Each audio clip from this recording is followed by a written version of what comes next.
Доколку сте слободни овој викенд, а не знаете каде да отидете, ви препорачуваме да го посетите манастирот Свети Никола, кој што се наоѓа во срцето на прилепскиот дел на Мариово во селото Манастир. Ова е едно од ретките живи места во овој крај кој што навистина плени со својата убавина.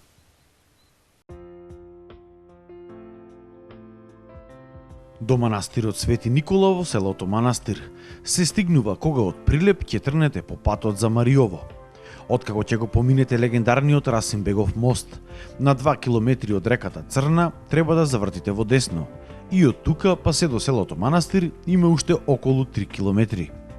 Манастирот се наоѓа во централниот дел на селото, практично во минатото кон крајот на 15-тиот век. Селото настанало од страна на момоците и луѓето кои што работеле за манастирот, па така и го добило своето име. Денес во манастирот живее трочленото монашко братство чиј игумен е отец Никола, кој топло не прими во својот дом и ни раскажа повеќе историски факти за овој манастир. Првата црква тука е изградена кон крајот на 11-тиот век. Од записот во првата зона фрески, сочува на двете страни во централниот кораб од црквата, се дознава дека неа ја градел протостаторот Алексеј, вујко на византискиот цар Алексеј Комнен. Но таа црква која што тој ја градел, се разурнува во првата половина од 13-тиот век и потоа ја обновува игуменот Акаки во 1255 година. Од тогаш па се во наредните 10 години трае фреско живописувањето на манастирот. Првата група мајстори работеле во олтарниот дел, а останатите во централниот кораб на црквата и воопшто во науката, во историјата на средновековната христијанска уметност во Македонија. Тоа сликарство представува едно антолошко дело од тој 13 век. Прво, заради стилските особености кои се разликуваат од останатите традиции на Охридската тука иконографија во Македонија. Сушност целиот овој Мариовско-Мегленски регион гравитира на еден начин и на црковно, духовен и културен план кон Воденско, таму Солун и престолнината Константинопол, па така и градителските особености и внатре стилските на иконографијата припаѓаат на Константинополската иконографска школа. Нешто што е многу ретко кај нас во Македонија, но во редот со тие останати 5-6 споменици црковни се наоѓа овој манастир и со оглед на тоа дека се работи на фрески од 13 век се сочувани мощне добро.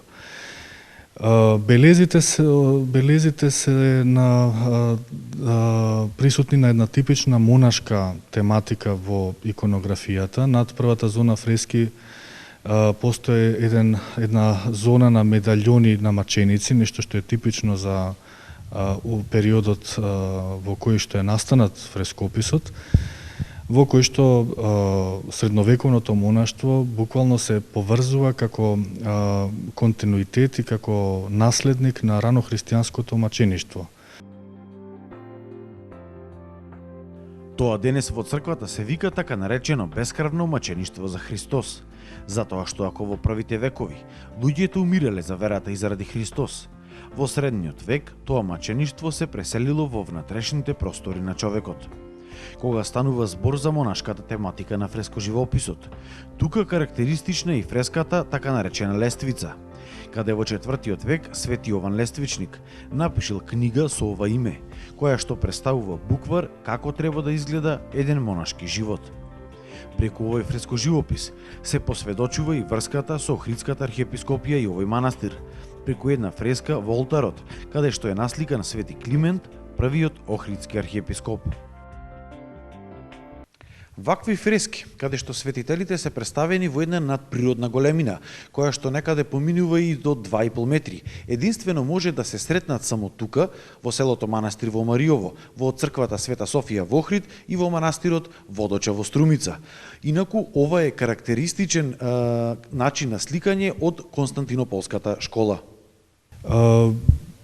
Другите особености укажуваат на таа константинополска иконографија и кај нас може да се споредат единствено со црквата Света Софија во Охрид нели од Самуилово време и струмичките, особено струмичката црква во Водоча, во манастирот Водоча, каде што на ист начин се презентирани мачениците, светителите во првата зона фрески. Тие се насликани со надприродна човечка големина, некаде се повисоки и од 2,5 метри. Нешто што никогаш не било типично за локалните црковни иконографии кај нас во Македонија. Така да и ден денес, заради големите оштетувања во Света Софија, во Охрид и во Водоча, единствено тука во овој манастир може да се види фреска со такви размери, што е пак од друга страна многу умесно во однос на новите цркви и новите црковни градителски традиции кај нас во Македонија, што има од кајде да го видат тој урнек и тој пример што кај нас го немало. Од крајот на 11-тиот век, па се до крајот на 14-тиот век, за манастирот има доволно аргументација да се зборува дека тој бил силен духовен центар на целиот регион. Археолошките истражувања кои што се направени во манастирот укажуваат на постоење на огромен број на манастирски комплекси, монашки конаци, трапезарии, работилници и други објекти кои што биле во функција на самото манастирско живење.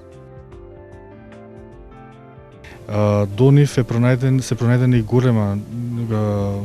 големи гробници, некропола една средновековна, и тоа од 12 до 14 век, во која се откриени неколку благороднички гробови. Најинтересното е што во самата црква археологијата покажа два епископски гроба за кои што се сочувани инсигниите и неколку благороднички гробови кои што се поврзуваат со ктиторите, односно основачите на самиот манастир. Во средновековните манастирски традиции особено карактеристично било ктиторите или дарителите на манастирот, оние што ќе се вложат и духовно и материјално себе си во изградата на еден манастир, да имаат особена почит и едно место, положба во животот на самиот манастир, а дури и откако ќе се упокојат, да имаат едно почесно место во самата црква. Монасите низ вековите понатаму се обврзуваат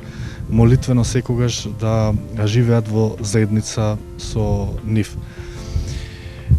Така да можни се повеќе хипотези во која смисла се пронајдени епископски гробови во манастирот. Едната од нив укажува на врската со Мариовско со Мегленскиот регион, и за што точно и знаеме од записите на Иван Снегаров во историјата на Охридска архиепископија, дека во целиот тој средновековен период Мариовскиот регион црковно не бил под јурисдикција на Пелагониската епархија, туку на Мегленската епархија, која што имала центар во близината на Воден.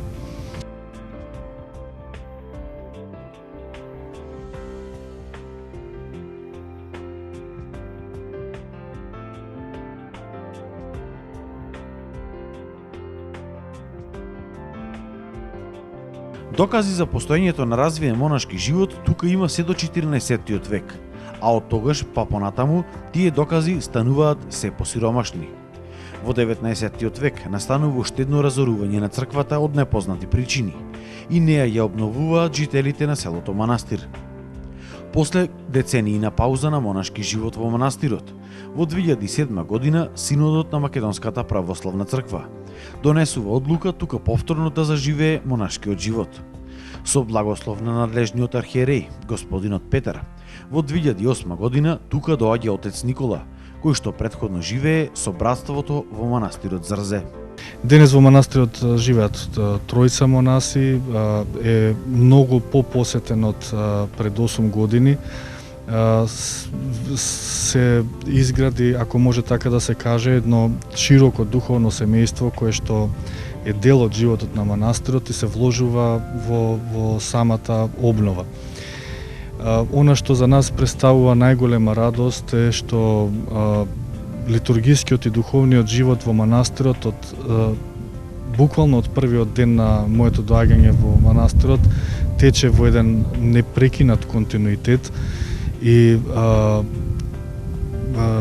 оние кои што се вистински поклоници и боготражители, навистина тука наоѓаат едно катче каде што можат да се сретнат со Бога, да изградат заедница со Бога, да се помират со Бога и со луѓето и преку контактот со монасите, оние што го посветиле целиот свој живот, целиот